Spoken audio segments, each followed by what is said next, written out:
Hey guys, what's up? It's Stricken06 of Stricken06.com, and today we're going to be going over the ADD-W1 oil catch tank. So when you get the box, it looks like this. I actually have two of them, that's why I'm able to display one inside the box and one outside here. It's going to come with a couple cool things. You're going to have some stickers on here. You're going to have the oil catch can itself, a couple feet of hose. This is the clear, almost like a pool style hose.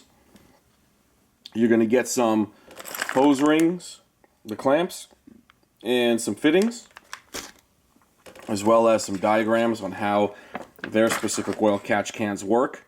Engines have something called blow-by. Blow-by is a byproduct of the combustion process of the engine, and that blow-by will escape past the piston rings, and it will go inside the engine into the bottom of it, which is where the oil pan is. If it's not released, it will actually blow seals. It will cause oil leaks. It could actually explode the engine. So what the engine does is that it releases this blow-by, or positive crankcase vapors, through the PCV system, which then reroutes it back into the intake manifold and back into the engine to be reburned. So what that does is it actually coats all of the internals with that greasy, misty air, which also contains fuel. In today's modern engines that contain GDI, or gasoline direct injection, that's a problem, because what happens is that greasy air goes through the intake manifold, past the intake valves, and greasing them up.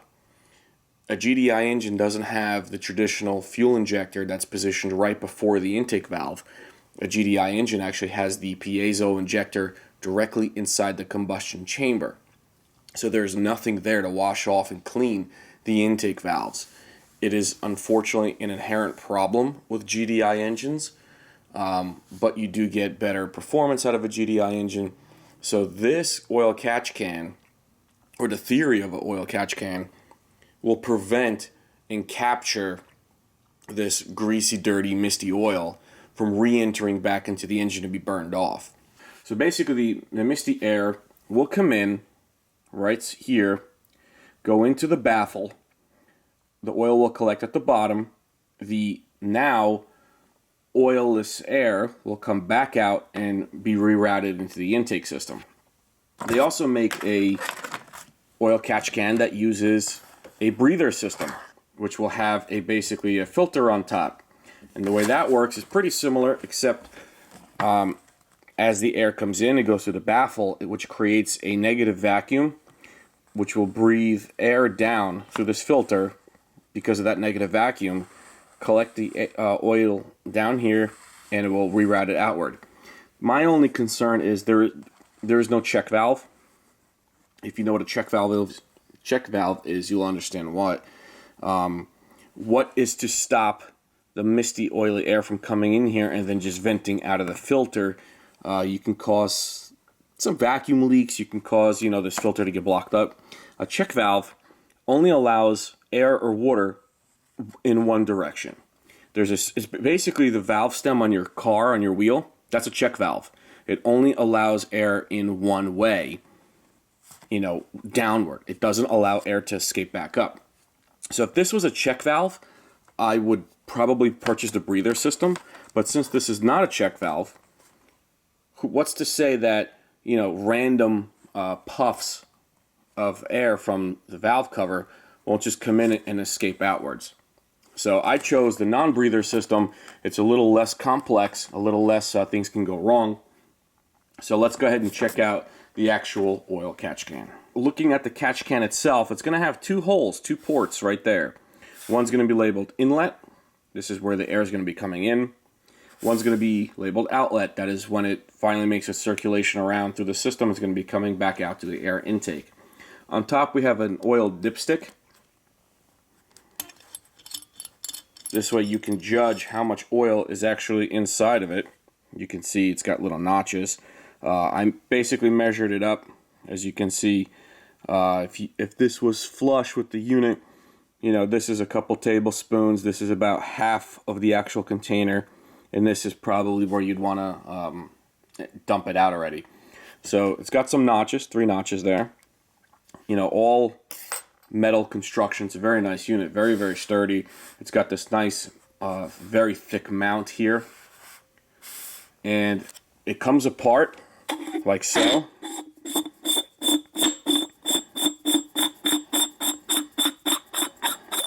Very fine thread. It's got a nice O-ring seal at the bottom. You can see there. Inside it's just basically a hollow cup, about the size of a small oil filter. This mount here on the back, basically you would just drive some screws there. Here's your baffle system. The baffle basically helps catch the oil. You could take that off, just a fine thread. And then here's the actual catch can itself. Again, all metal construction, so there's nothing on here that would rot away, you know, from heat or just oil exposure. You know, there's a lot of El Cheapo oil catch cans on eBay that have that silly window on the side here that comes up through some like rubber hose. It's basically, it looks like a glass tube, but it's not. It's actually rubber clear hose. It's got some blue rubber like molding around it. It's really cheesy. It's definitely going to leak after, you know, some heat exposure. And I chose a little bit more of a professional setup, because if you're going to install this once, you might as well just do it once. You know, like this is, as they say, buy once, cry once. These are not cheap. I'll have the link down below where you can buy this.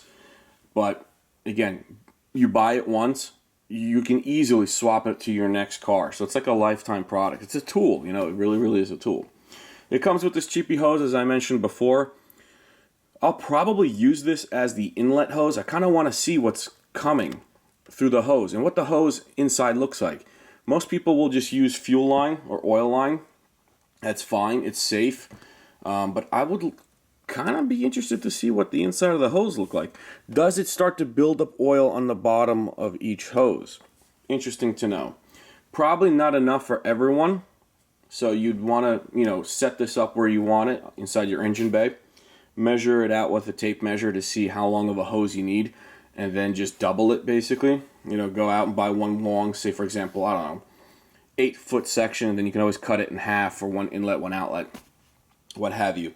This is the first video in this series. The next video that you will see on this W1 catch can will be the actual install. So stay tuned, guys. Subscribe to my channel. You will see a very clear-cut install of both of these catch cans. And definitely give these guys a visit. This is one of the most professional, moderately priced catch cans that I've seen that fits my criteria. I didn't want any kind of silly glass, tubing, piping, whatever, with those cheesy rubber fittings that are probably going to create vacuum leaks. You know, like I said, all the eBay $15 ones have that silly plastic clear hose here. It's like a window to see how much oil's in there. If you look at that blue seal around that clear tubing, it's going to develop vacuum leaks. It's going to cause all types of problems. So this is a really, really nice unit, and it's moderately priced. So stay tuned, guys, and I will see you on the next video.